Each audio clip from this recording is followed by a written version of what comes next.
Right then. So intro. Let's get on with this shit.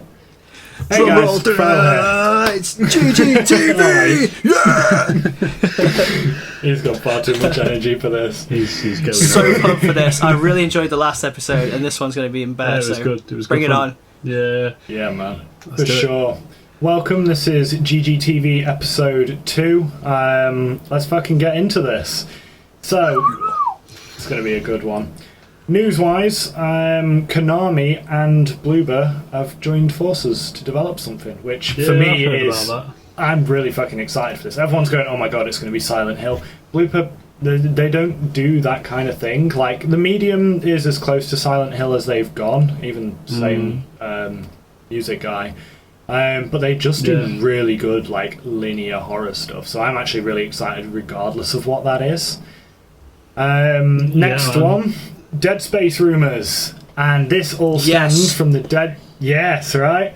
The Dead Space YouTube channel had done nothing since Dead Space 3, and then recently, like this week or last week, they changed their cover picture to a picture of Dead Space 2, and it's quite ominous. So, potentially...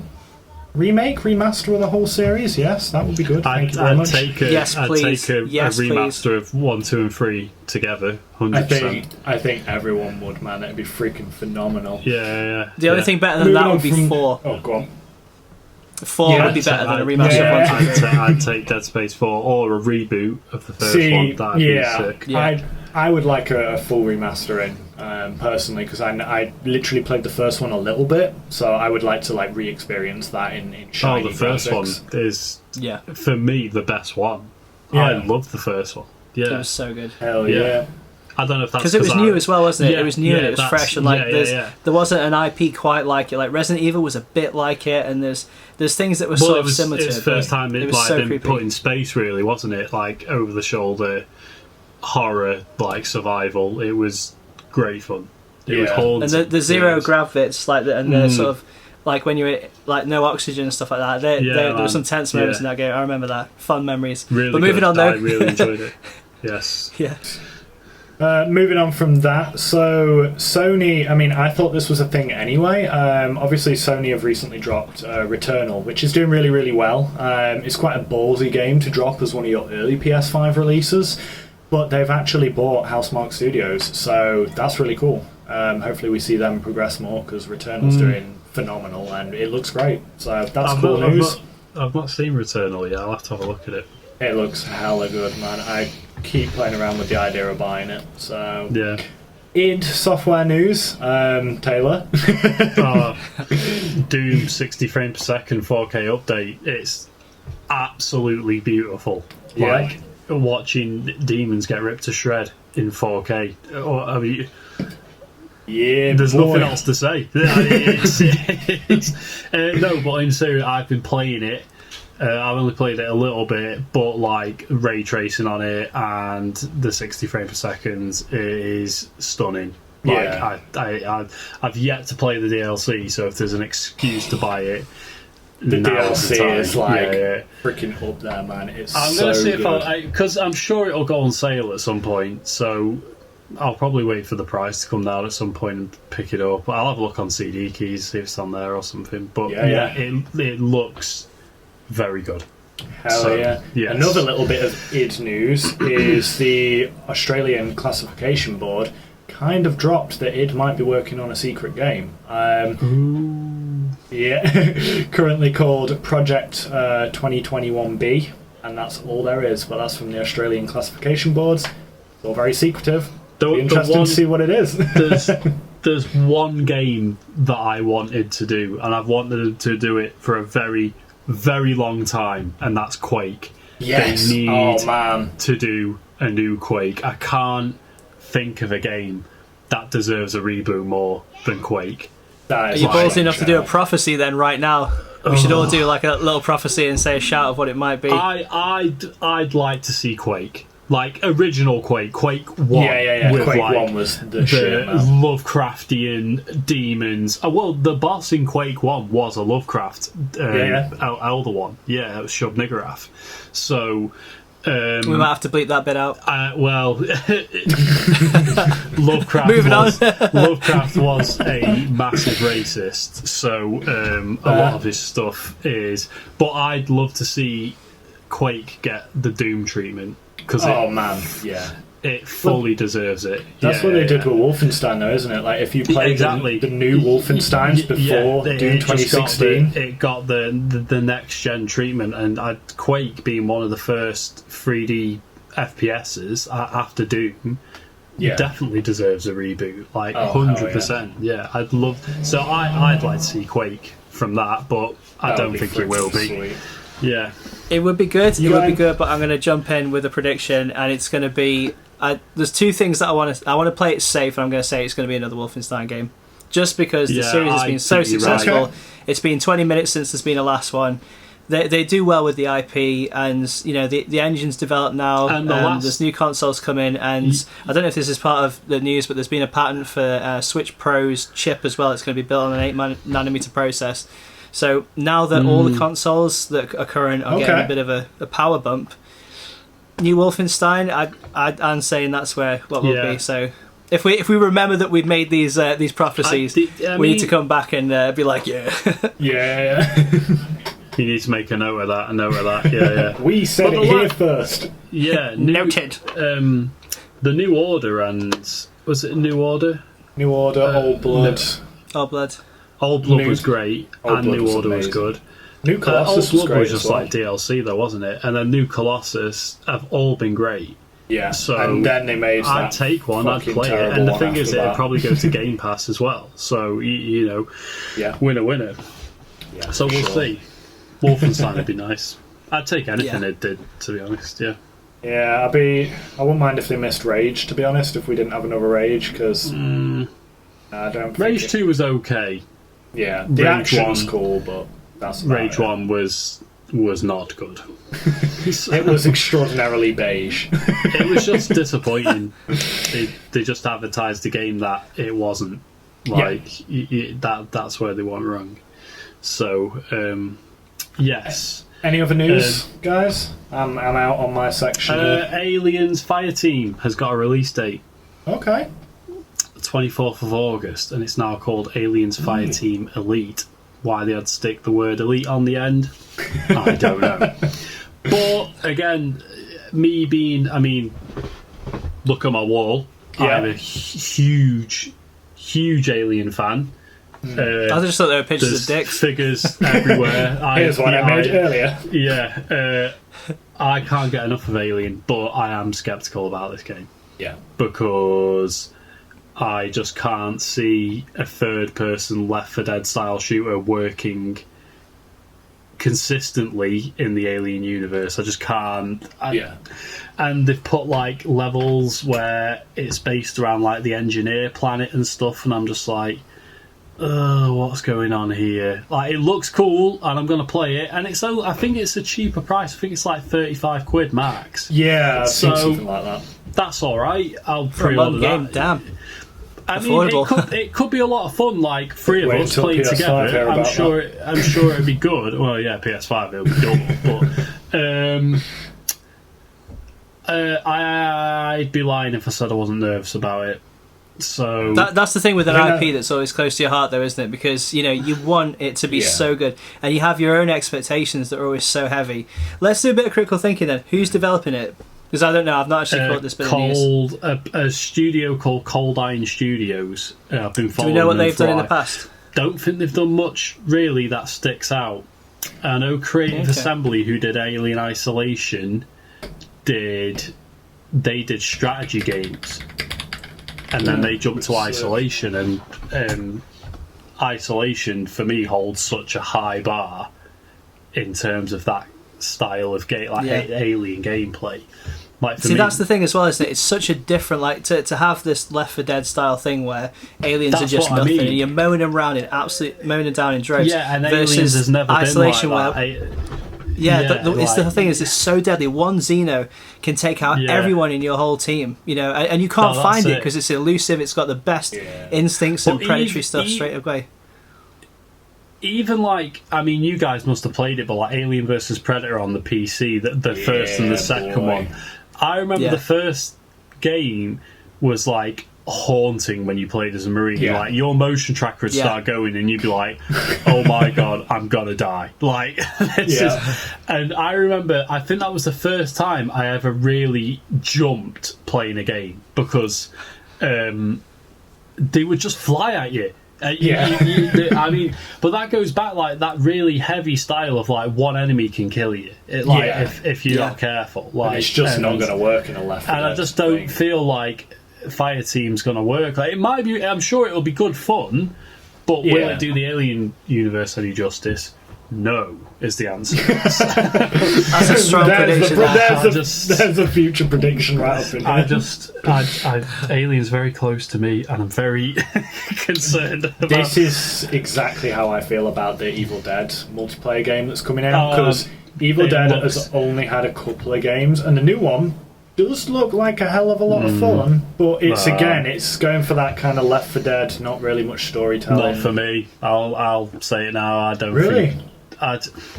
For me, Evil Dead, I'd want to see a game like Resident Evil 7 or Resident Evil 8, first person, like you're wandering around. I'd love to see that. Like or like the old Evil Dead games. Like I was going to say they were fistful of boomstick. There was one on PlayStation 1 that was like Resident Evil 1 style. Yeah. That is the one to which I refer. Yes. I'd take an Evil Dead game in that style. I'm just going to mention, though, like, that game was not good. I liked it because of the style, but it was a fucking terrible game. I only say I've heard about it. I've never played playing it. It was absolutely shocking. This is where my screen becomes the Migusta meme. I YouTubed it a couple of times, and I think that's it. I did have an Evil Dead game on the PS2 where you had like a little dwarf guy with you, and you used to have to like throw him around and stuff. It was ridiculous, but it was actually quite good fun. Like. And I think that played in sort of similar style to like The Suffering, like that first person. The Suffering was amazing, man. When we get to our remaster thing, that's the one I'm mentioning. 100% deserves a reboot. But anyway, that's a whole other conversation. So so news I can't. Oh, Games of Gold. Games of Gold this month has been announced, which is Conker's Bad Fur Day. Be downloading that straight away. Yeah, strong title. Is it Bad Fur Day? I thought it was a different one. It was Conker's Bad Fur Day, and then they remastered it for the Xbox, and it was called Conker Live and Reloaded. That's it. That's the one. So the original is Conker's Bad Fur Day, but the one we're getting is Live and Reloaded, which essentially is Conker's Bad Fur Day. It's Conker's Bad Fur Day, but they remembered on graphics are. Basically. So it's Xbox One, the first Xbox graphics. Like so. It's gonna be dope. Okay. I'll 100% play through that. It was a great game. Kids game for adult, basically. It's sick. So and there's a couple of others. I can't remember the name, but I know they look alright. PlayStation Now drop, the main one on it, which we were literally talking about last week, was A Plague Tale. So and it's the remastered version, which is interesting. They've dropped that on PS5 when they've just announced for Xbox One the new one. So the right time though, isn't it? It's interesting. It's good.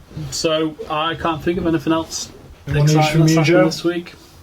There's some game that was released on Switch for free, Child of the Sky or something like that. I'll put the actual thing in when I'm editing this, but I've downloaded it and I'm quite eager to play it, and it seems like quite a rarity for something to become available and Nintendo's platforms for totally free that isn't just garbage shovelware. Now free? This is not me going. Yeah. I'll send you a screenshot of the game like after we're done here, but it does actually look pretty good. It's only like a 2 gig install or something like that, so it's not going to take up too much space on your storage or your memory card. And I thought, wow, something. Cool. Yeah, I'm getting value from Nintendo. Like, are you kidding me? So that's the only thing I can think of. We've not talked. They're reaching in their pockets. Yeah. Did they listen to the last episode where I was like going off on one about what they should do? I think they may have. Keep it up, guys. Out of the few people that were listening, one of them was Nintendo. Hopefully. Mr. Nintendo. I guess so. On to the main feature then. So for this week we're doing my top 5 of games and discussing all that, and then we'll do a top 5 and a top 5, which is going to be decided by rock, paper, scissors at the end of this. Going down. So, do I start from the bottom or the top? Yeah, start from the bottom, work it up, man. Yeah, you've got to start from the bottom and go to the top. For that great climax, we want people to keep on watching until the end. There's no other way to do it. Alright then. So, in number 5, and this was a long debate for me, because I love, generally I like a driven game that is quite linear and usually short in story, so that kind is my favourite really, because I work a lot, I ain't got a lot of time to game. At number 5 is Hellblade: Senua's Sacrifice. The audio design in that game, some of the best I have ever experienced, and the fact that that was a tiny little independent studio is just stupid. It's nuts. And the graphics on that are phenomenal. Oh hell yeah! The graphics are amazing. I've yet to play it. I've seen it so much, and I'm like, I need to play that game. And the fact that you've put it in your top 5, it's getting downloaded. So, it's good. If one more person plays it, then it's worth putting in this position, because it is. Sure. I think when I played it, I spoke to Joe, and I was saying that feeling that you get when you see like Lord of the Rings for the first time, when you see a properly epic film. That's the kind of vibe you get from this game, because it's such a memorable and unique experience. Is it a long game? It's like 16 hours. Not 15, massive. 16 hours. Really? That's what I mean. But it's good focus as well. So there's no bits that I felt where I was meandering or that the game was kind of losing its essence. It's very nicely driven. So on that game, what kind of game is it? How does it play, gameplay wise? It plays like a third-person kind of action game, with some rudimentary but pleasing combat in it, and it's got some puzzle stuff to do with some of the issues that Senua's got going on. Sounds amazing. And the boss fights. It's better than you're doing justice to, because the puzzles. The character, without giving too much away, has an interesting psychological condition that Kai might be able to speak about more. And the puzzles based on that are not like any kind of puzzles and challenges that you've faced in other games before. I mean, maybe if you played Evil Within, there's similar stuff there. I played the first one. In that vein, but I think the way that Senua does it, it's so good. Yeah. And the sound design complements what's going on absolutely perfectly. The way that they did that. The pro tip for this game is sound system. Then no, it's worth playing with headphones and nothing else. I don't care if you've got like a 5.1 or Dolby 100%. Atmos or whatever. Headphones, it's designed for that. I've got a sound bar downstairs. With it actually tells you straight off the bat, don't bother playing it unless you've got a headset. Really? There's a reason for it as well. The way that they recorded the audio. Yeah. It's they basically had what's called a binaural audio system, which so you get from the microphones kind of thing, they simulate the sort of the action and function of the human ear. So they had their voice actors going around and pacing around, and when you have the headphones on, the voices feel like they're coming from all around you. Like you'll just be playing the game, and all of a sudden there's a creepy ass voice just whisper right behind your head, and then there's another one that's further away, and the way that what's going on the screen, what's going on in the game at the time, what you think you're trying to do, and what the voice is telling you, they don't always add up. And you don't know which of the voices to trust. Like, is there one of them that's which one is the one that's your actual good guy? Yeah. Which one is the one that, means that you're a complete psychopath and you're actually not headed to try and save the world or whatever is in the game? I don't want to give away too many spoilers to you. Or are you just literally about to be taken off a cliff? Yeah, it sounds... It's so well done, and it's so well thought out. Yeah. This reminds me of something that Andrew Clavin is a guy that I like sort of watching. I like his takes on things, and he was saying about games that it's a new form of art, and I think that things like Angry Birds are just games just to pass time, but I think Senua, that's art. The way that all those different elements combine for me, for sure. It would have made my list, but Kai already chose that one. But it's an extremely solid shout, and I totally that gets a Joe endorsement. That does double up, honestly, sound design. I'm very, very fussy about sound design, and it. When I say it's the best I've experienced in game, I truly mean that. And Melina Jurgens, the main character, Senua.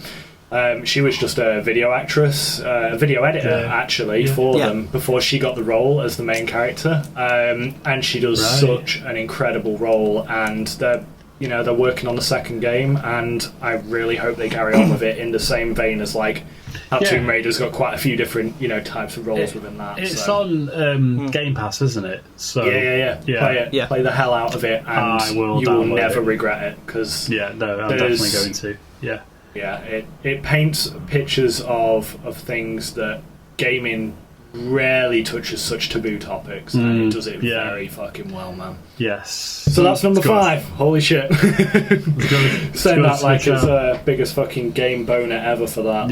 It's solid. Number 4, this is a real fucking curveball, because I'm willing to bet that neither of you guys have played this.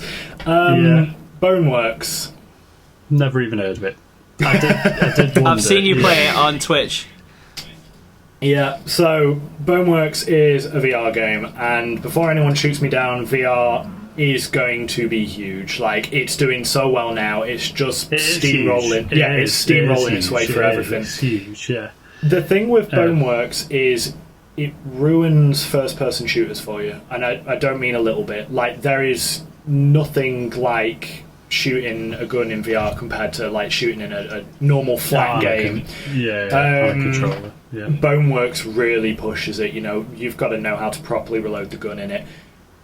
It plays with physics in a way that the way that Half-Life introduced physics to gaming to everyone. That is the level of impact we're talking that Boneworks has. And my annoyance with it is whenever you say what's the best VR game ever, every single fucker goes Half-Life Alyx. And do you know what? Half-Life Alyx is fucking brilliant. Absolutely amazing game. But every single thing that did, Boneworks did before it, and it did it a lot more intense with the physics. And it actually gives you a warning straight away. Like, if you are not an advanced VR user, do not play this game. And it is the only game, like, I played a lot of VR stuff for quite a solid amount of time. It's the only one that has ever made me go, oh shit, and nearly actually fall. Like, I've never fallen in VR. I know a lot of people do, because it throws them off, but that's the only one that has ever nearly got me. And that was on stream, actually. Nice. I'll have a look at it. I've never heard of it. It looks amazing, like, following along in the backseat on Twitch. I know, anyone watching on Twitch has sort of seen you overlaid over a 2D version of the game. So obviously the immersion that you're feeling, we're not feeling that, but it just looked incredible. Like, you know how last episode we were talking about how with the N64, with its sort of birthday, how that leap from 2D into 3D was like a real like a game changer. I can use that because we're talking about games here. I think from what I gathered from that game, and I've not played it does seem like one of those game changing games. Like, you're going from sitting there and things are moving just that way up and down on the screen to, I can go inwards and outwards, and I can go X, Y and Z axis, to now I am in those axes. Not the axes are just on a screen in front of me. I'm in there, and when I look down, it's like that. And it's not just your camera pans. The camera follows like your neck movements as well. So the immersion. I need some VR stuff, but I had you go from playing a game to. You go from playing a game to being in the game, don't you? Like, and this is the best example of it, because, like I say, you've got everything else in VR where you can grab stuff and you can like pick things up and throw it. This is like, you've got to find ways to move yourself. Like, you can lift yourself onto objects. You can. I think I might have seen you playing this actually. Like you lifting like that. Rings a bell now. There's if there's a turret in front of you and there's a bucket, you can pick the bucket up and put it over the turret so it can't do shit. There's it goes crazy. Like, you can hold an enemy back and shoot him when he's like trying to swing at you. It goes extreme with physics, and it plays with that very much fourth dimension of. You will have parts, because it's got like a main story and it's got loads of other spin-off modes and stuff like that, but the main campaign, you see yourself in it more or less. You see a guy sat at his computer in a VR headset and you're like, oh shit, this is crazy. That sounds trippy. Even the music, though, the music's freaking solid. So any VR users, play Boneworks. Half-Life Alyx is great, but Boneworks is the reason that Half-Life Alyx is great. So get on that. Play Half-Life Alyx. You do. Building on Kai's point there's a video that we're going to link just up here where some of the accessories that you can use and buy to improve your VR experience are outlined in this video, and it would be definitely worth checking these things out if you want a great experience. check that out. On to Oh the next yeah, one. does make a hell of a difference. So, on to my number 3. This was really fucking difficult because it is a series I'm extraordinarily passionate about. It's a series. It's a series that I have built a PC for. It's Doom Eternal, and the reason before people chirp up like, right, Doom, the original Doom, like that was this position for so long, but when it comes to what I want to play now, like if I'm going back to play a Doom game right now, it's Doom Eternal. And Doom 2016 obviously raised the bar, like in all action games, everything will be compared to that now. But once you've had the blood punch and you've had a shotgun with a grappling hook on it, you can't go back. It feels slow, like... Honestly, the blood punch, even the flamethrower, like at first I found it a little overwhelming. And then when you get into it and you're grappling up to a cacodemon, flaming them, getting the armour, punching them so they just explode over you, it's the most visceral, intense game I've ever fucking played. And the best thing is the soundtrack is amazing. But then you get onto the DLC and the soundtrack is freaking brutal. Like, it's so good. Like, Mick Gordon... Oh, go on. I thought the soundtrack for the Doom Eternal wasn't anywhere near as good as the Doom 2016. For the vanilla game, I initially was with you, but I think the DLC kind of changes that. I'll have to play the DLC and maybe my opinion will change. But the DLC soundtrack is amazing. But I don't know, like, I can always go back and play like classic Doom at any time, but nothing compares to the viciousness of Doom Eternal. It really doesn't. The boss fights in it are incredible. The scale of the DLC is like we've never seen that in a Doom game, probably not even in an id game in general. And it's B-movie. It takes the piss out of itself off the bat. Like, you know that you can't use the ammunition for this cannon. It's like, I'll become the fucking ammo. Let's go. Doom guy is ridiculous, isn't he? Like, he just does what he wants. Like, I felt like this one had a bit more of a story to though, Eternal. Like 2016 it really didn't. I just feel like Eternal was a bit more narrative compared to... There was a lot more lore in the game, wasn't there? Like, a lot more of the sort of background of the universe and this kind of stuff. But I think the intensity is just breathtaking. I mean, you know how you were saying all the different blood punches and flamethrowers? When I played through it, I'm finding myself on the verge of button mashing just to survive. There are moments so intense, and like the way that you can survive in that game, you have to push forward. Now, coming from someone who's played Halo so much, like it took me a while to get my head around that in 2016, and Eternal even more so. That push forward sort of thing like that, instead of like, I'm going to go hide over here and just let my shield regenerate. I'll come back and get you later when I'm nice and strong again.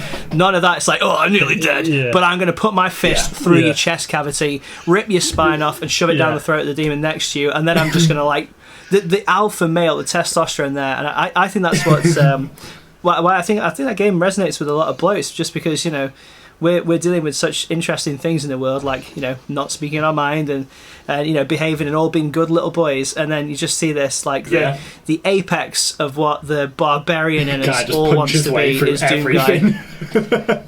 And just doesn't even speak about it. He's not there to sort of, you know, drop quirky one-liners. He's there to smash faces and break anuses, and it's breathtaking to behold. So I've got an interesting story. I know this is Kai's section, him sort of doing this. Go on. Go, cool. shoot. But I was going to say there was... tell your story, my dude. Who's going first? Ladies first. You go first if you want. I don't mind. I'll go first. There we go. It's not Pride Month anymore, but I'll still just go on that one. So there was one time when Kai came round and we were hanging out with a couple of bros at my church. I think we had like some pizzas and stuff in. So on the big wall at the back of the church, we had like, I don't know if it was like an N64, some kind of console, anyway, maybe an Xbox. And we had Doom on there, so 4 of us were on this massive projector thing. You had like a massive screen each for where you are. We were just pissing about. Amazing. It's been a while. It's been a minute since I played Doom OG, and Kai's just there. Like we sort of just lose track of like, he's don't know what he's doing. Maybe he's going to get some power up. Finish the level, guys. You're like, what? And then the next level, we're just like, I think we need to go that way. And it's like, no, you can't aim upwards. So like I'm getting kind of used to just being like a walking turret point now. And Kai just like, finish the level. Yeah, sure, yeah. That was so much fun playing that experience. I can testify, like, nice. Your love for Doom, man, goes back to Doom. Playing Doom in a church. I like it. Yeah. Hey, going around killing demons. I do want to say to you, killing demons in the church. No, I was just going to say that Doom Eternal is just such a, I want to say a roller coaster, but it's not. It's more intense than a roller coaster. It's like a non-stop bloodbath of like so I remember like the first glory kill I got on it, and it's where he just like hammers that zombie and like his head just like sinks, and I'm like, oh, this is going to be so good. But I felt like that first level where you wake up on that barge, I'm like, proper Quake vibes here. Quake 1, I was like, this is sick all over it. And then like, but like brought it to Earth, Hell on Earth, I'm like, give me that, like all over it. I thought they did a really good job actually as a follow up to 2016. Because 2016 had a strong start for that new series of Doom. Like that was so, I mean, the thing it brought in is 2016 brought in glory kills. That was its big thing to keep the momentum going. You know, if you needed a health pack, you made your enemy the health pack. Doom Eternal brings you the blood punch. You know, it just explodes the enemy around you, and then you flamethrower them to get your armour, you get your chainsaw for your ammo, but there is another one, and I'm not going to spoil it for you, Taylor, but once you get into the DLC, oh my goodness, the next skill you get, it's up there. It's up there with glory killing. Like, amazing. Well, glory killing just never gets old. Like, just never. No matter especially once you start like chaining them as well. And the thing that really elevates Doom, like this version of Doom that we're seeing now, is the movement. Like, you can dash and then you can jump, you can double jump. You can glory kill to an enemy, and then with Eternal you can grappling hook to the next enemy, and you're like a fucking mosquito with an RPG. It's just crazy. For me, like, it made first persons fun again. Like, it made first person shooters fun again. Like, for me, like, it's that non-stop, you don't reload, you don't stop moving, like you're constantly tearing into something. Like it is a non-stop ride, isn't it? It's just so much fun. It's a great game. Mad rewarding as well. You know, you get the totems, the gore nests, and when you finish a gore nest, you feel like a fucking badass. You're like, okay. And then they do the challenge gore nests, and you finish them, and you're like, I need a fucking shower. When you get the green keys so they're like, stuff. It is a good game. It is a very good game. That's my number 3. Yeah. Number 2. Man, this is going old school. I mean, this is easily the oldest on my list by like a couple of generations. Final Fantasy VII Classic, not the remake. This had to be on there. This is, I mean, to me it's my favourite Final Fantasy. The only one that's even remotely close to this is 9. It did so much for 3D JRPGs that at the time just hadn't really been explored that much, other than the 2D style ones that we had. And the cast, the story. I mean, I literally played through this like maybe 2 or 3 years ago again, and I just freaking loved it. Like, don't get me wrong, it looks shit now. Like, I'm not going to sugarcoat it. There's big ass square arms and stuff, and the sweet like triangle haircuts. It looks bad, but the shocking moments are still shocking. You know, the storytelling is still great. Well, if you got to get steroids and hairspray, yeah, man, bigots. And that was really my favourite kind of JRPG fight style as well. Like, I loved the system in that, so where you got your limit breaker and stuff like that. Cloud was pretty cool as a main character, but you just had so many other good characters in there. Like Red 13 was amazing. Vincent was freaking amazing. There were so many little secret things about the game that people didn't find out till years later, like how to even play and get Vincent on your team. Where to find Yuffie, stuff like that. And Sephiroth was, a lot of hair, but he was a cool-ass villain. He was a badass. That's a big-ass sword.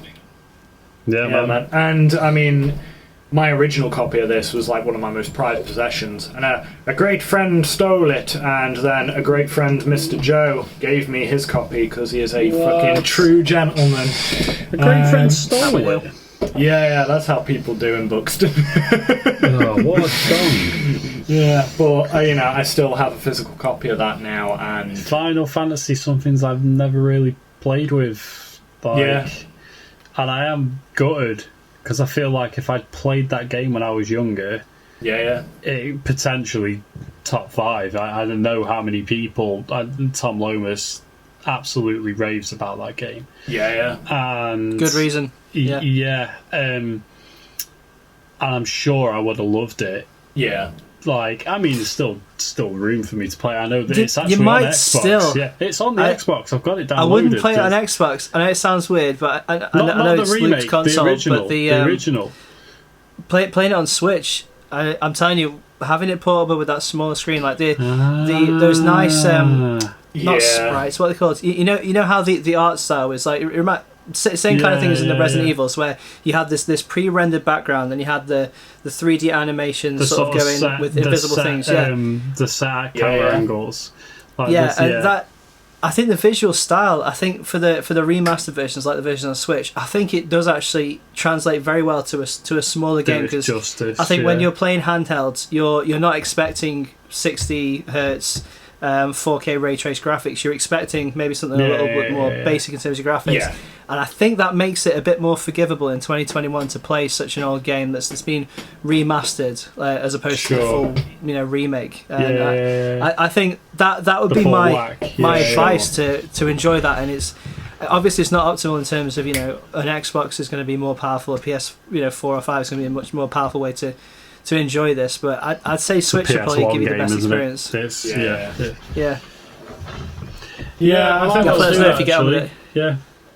I will do. I'll let you know if I download it. It is. You've got a lot of games to play from listening to this list, dude. Man, I have a list on my phone of games that I'm making. It's ridiculous. But good list. Well, you've got one more, aren't you? One more.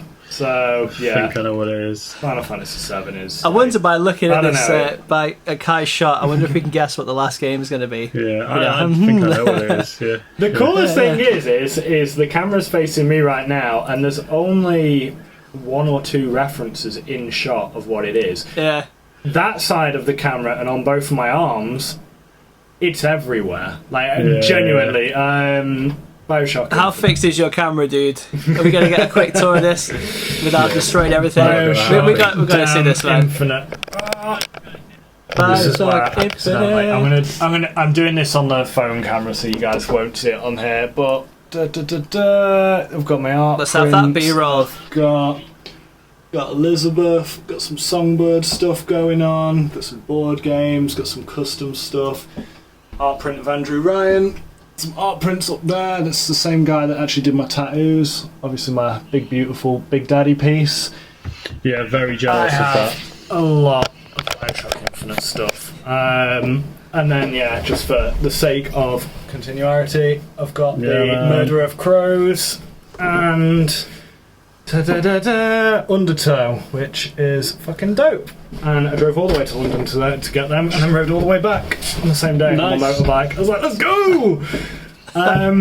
Now I know. So the reasons that you would go so far then to get all these things and to get these tattoos, then there's got to be some big reasons to be fanning over a game so much. Let's freaking have them, dude. Why is this your number one game? Let's get into this. First off, a lot of people are already going to be like angry typing that it's not BioShock number 1. Like BioShock number 1's the only BioShock, and BioShock Infinite wasn't even Under the Sea. BioShock 1 is fucking amazing. I have a Big Daddy here. I'm a very, very big fan. I have the collector's edition. It's incredible game. BioShock 2 is a good game. Some of the mechanics are a lot smoother, but the story was not great, and it was a very rushed game in comparison, and you could tell. BioShock Infinite was not a rushed game, and it was so not rushed that they actually, a lot of the content we initially saw at the E3s at the time didn't end up making the cut, and while it pissed a lot of people off because it didn't end up being as open as it looked, it worked better for me like that because, again, going back to it, I quite like a linear driven thing. Going outside threw everyone off the scent of what that kind of game was going to be. Initially everyone played it and they were like, this is not Bioshock, but it had the same, you know, kind of fighting, a lot going on, you're balancing abilities and the weapons as well. You've got that kind of cartoonish look to the characters in it, which I quite like. It's got its own, you know, bit of a style there.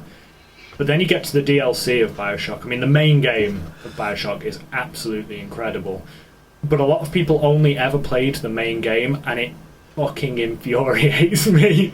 The DLC is... Yeah, there's 3 bits of DLC. One is a little arena thing, which you just piss around with, you know, you've got some challenges and whatnot. And it's good fun, you get to really flex your abilities in it, but that's pretty much all it is. Then you've got 2 bits of story DLC. One is a little bit more of a stealth mechanic driven thing, and the second bit of DLC takes you to why it's a Bioshock game. It says, hey, we love classic Bioshock 2, we're going to make you realise that Infinite has been that all along, and it ties it all together, and it finishes it with a fucking bow on top. It really does. Like, they couldn't have done a bigger homage to the game. And this is what has me slightly panicked at the fact that they are making a Bioshock 4, because they finished it. Like, everything is done. There are obviously, as with everything, there's other stories that can be told, but to me they couldn't have done a better finish than what they did with the end of Infinite. Yeah, well, it wraps it up so well, doesn't it? Yeah, it really does. It's... A lot's got to be said about Elizabeth, because for, I'd say 9 out of 10 of us, we've had companions in games that we fucking hate. I'm looking at Zelda, I'm looking at Resident Evil 4. You know, you have companions in games that physically, if you could reach inside the screen and kill them, you would do it. And I like I say, Navi from Zelda there. Hey, listen, shut the fuck up! Which Zelda's that? That's Ocarina of Time. I don't know. And then you've got Elizabeth that's like, yo, you want some health, you want some ammo? I'm like, I want this. You want some money? I want this. And she's just been useful this whole time, and like, obviously the story is around Elizabeth and what's going on with her, and it's a cool ass story. But having a companion that doesn't suck is also really, really nice. Yeah, definitely. The music's really solid. Nice not to have the music's the equivalent a lot of of fun. flipping Microsoft paperclip following you around in a game. That is a nice thing. So that you don't want to give like a tracheal massage to, you know.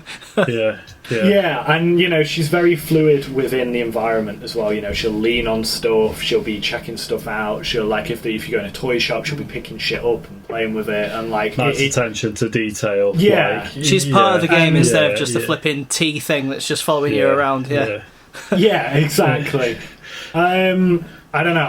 I played it and it just struck so many chords with me. It'd been a long time since I had a game that like I finished it, and like I remember the first time I finished Infinite, and this is just the main game. This is before I even played the DLC. The DLC, I was like, okay, I'm gonna need a day to recover.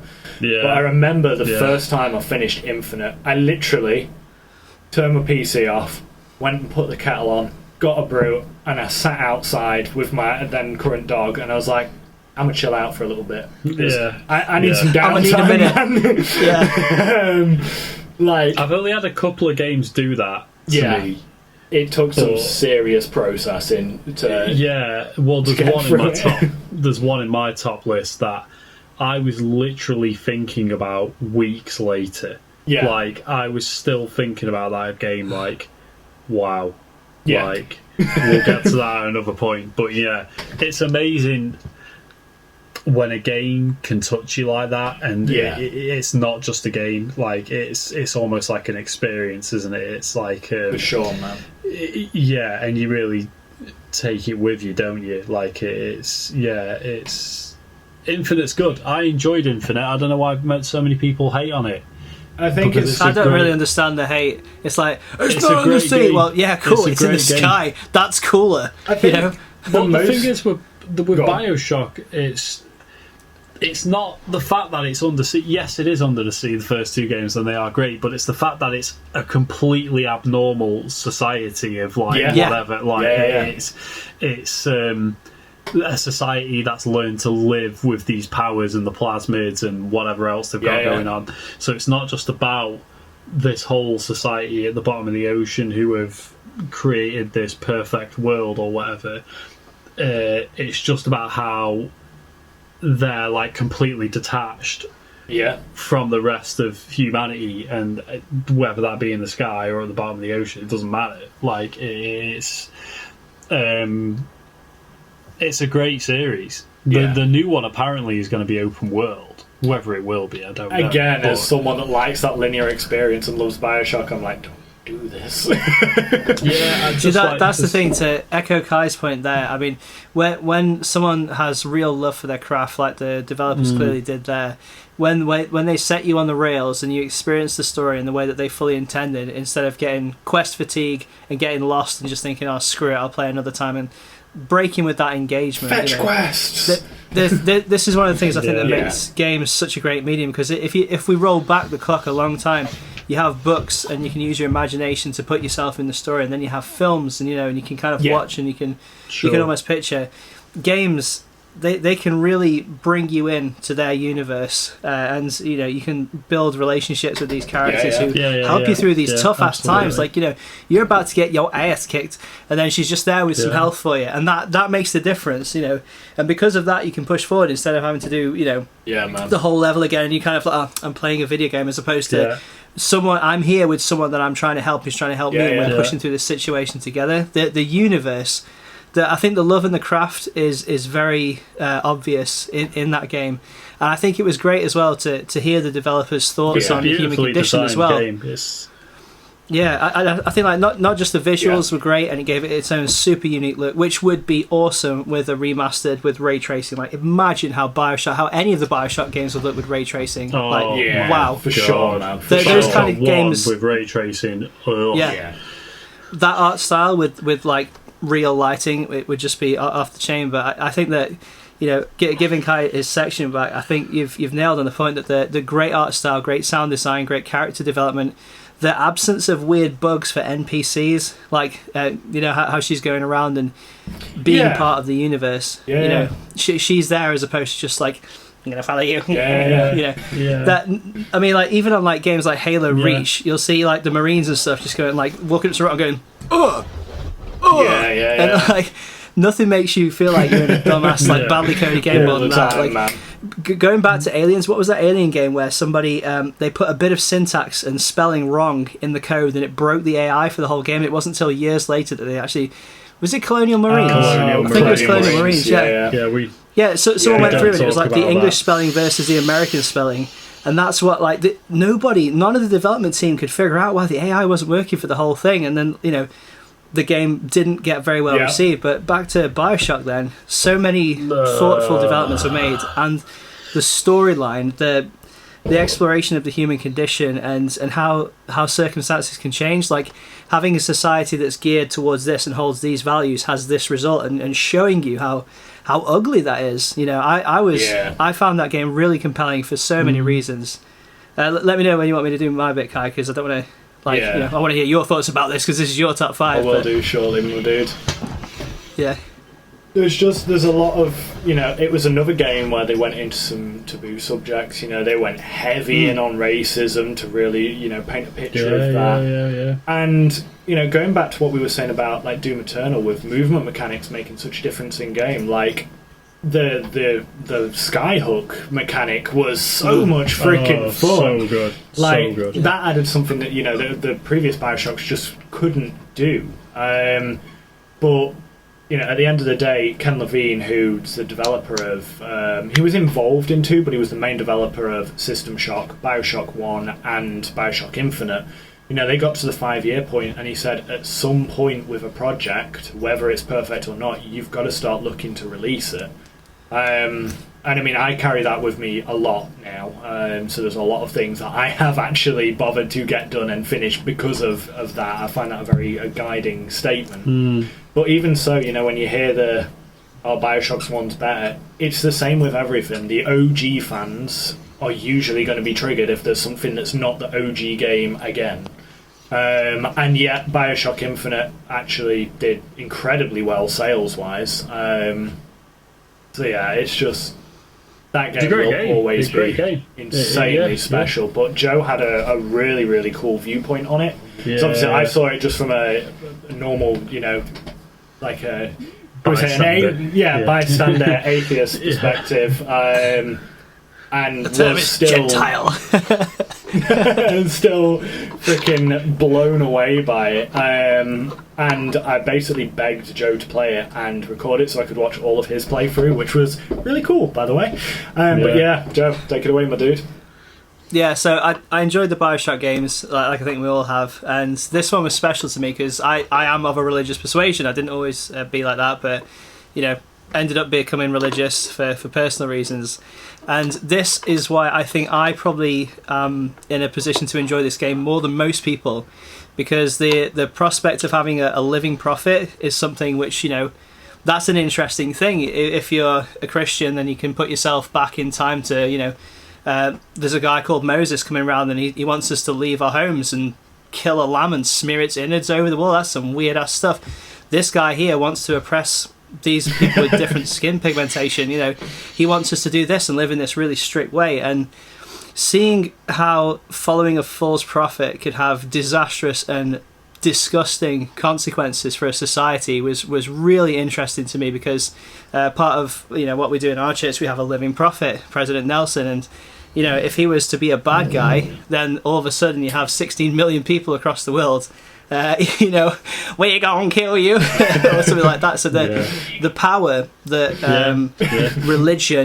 religion twisted and warped can have to destroy lives and destroy happiness is massive. And I think that as someone who is extremely skeptical about religion, I didn't ever want to become religious. I only did because it turned out to be true.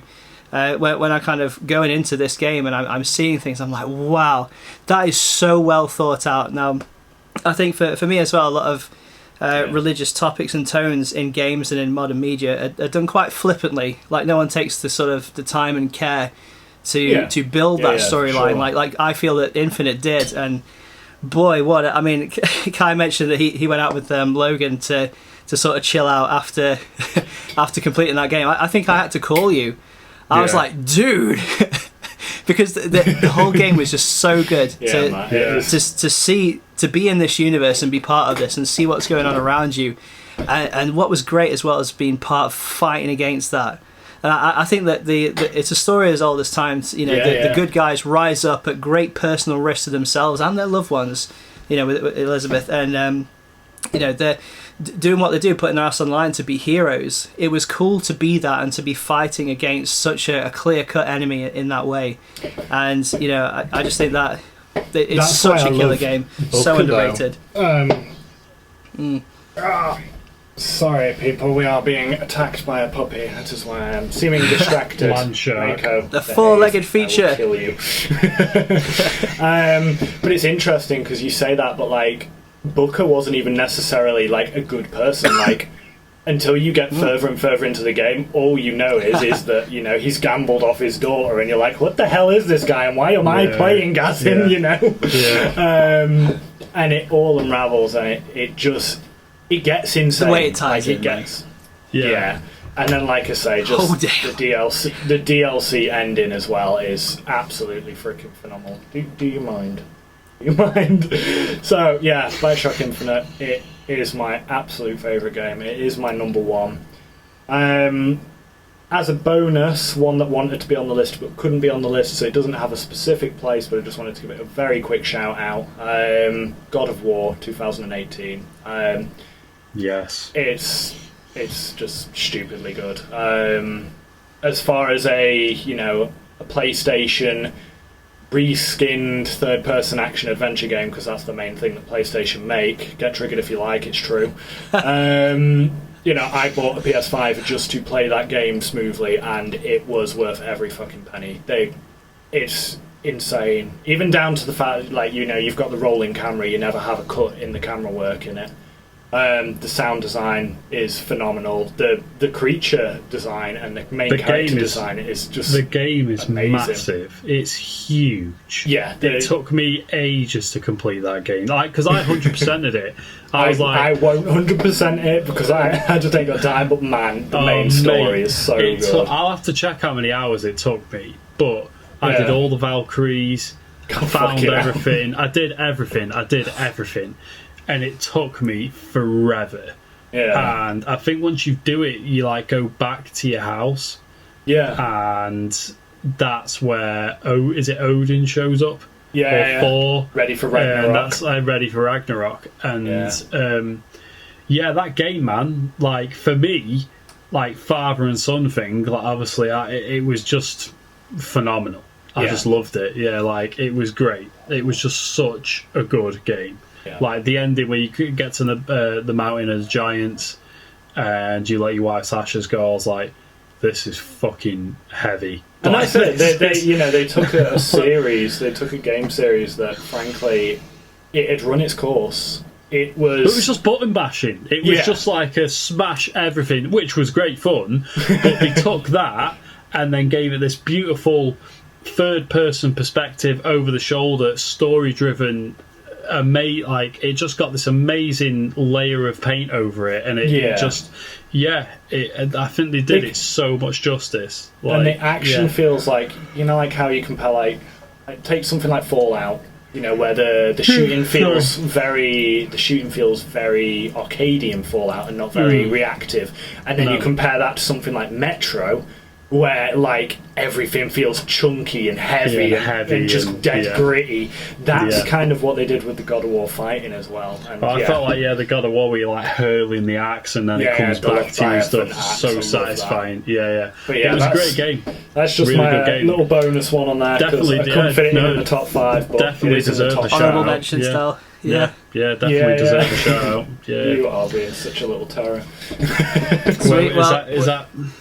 That's pretty much us done. We hope you enjoyed the conversations, and we'd like to hear what your top 5 games are and a little bit about why as well in the comments, because it's always pretty cool to. I mean, there might be games that you mentioned that we totally forgot that we'd change our top 5 now after hearing them. So let us know what you think in the comments down below. We'll get a discussion going, and let us know any games that we've missed out, in this or in future episodes that we should check out. That'd be cool of you to do that. So down there, get tapping, yo.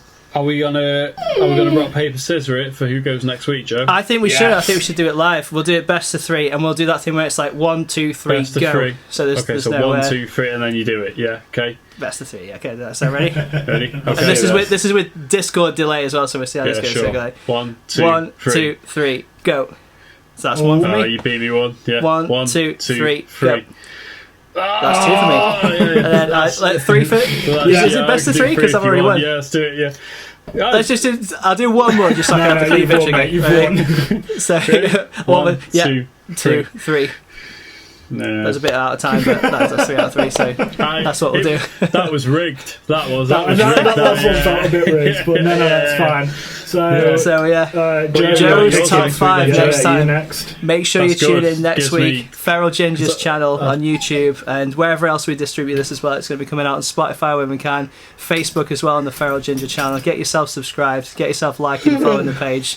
Notify these things, get the subscription bell, smash it with your forehead, and you can have a forehead as smooth as this. So I actually used to have a really rocky forehead. I used to look like a Geodude, and it's because of smashing the like button that I now have as smooth as a boom.